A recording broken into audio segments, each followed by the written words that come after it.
We're just a few days away now from August 2nd. Still no deal to raise the debt ceiling. That could mean a credit rating downgrade of U.S. debt. That would obviously not be good news, and it has people wondering what safe havens are left. Is it something like gold? Maybe even diamonds if you're a Ron Paul fan. I know there are many of you out there. Well, it's not former reserves. Why don't they hold diamonds? Well, it's tradition, long-term tradition. Some people still think it's money. But guess what? I think the safest haven may be this.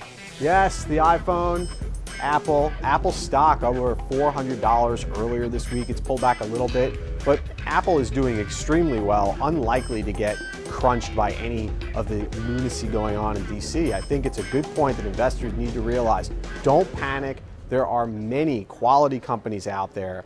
Apple is one. Google's another, Amazon with another fantastic earnings report, proving that it too can hold up in an uncertain economic environment. So don't panic, look for good stocks. Hey, there's even some IPO activity going on. A lot of it might be because companies are rushing to get deals done before August 2nd because they don't know what's going to happen if we get downgraded, if we default. But you look at Dunkin' Donuts surging. This is America, and Dunkin' Donuts was outperformed on Thursday by Teavana, a retailer of tea. That stock was up like 65%.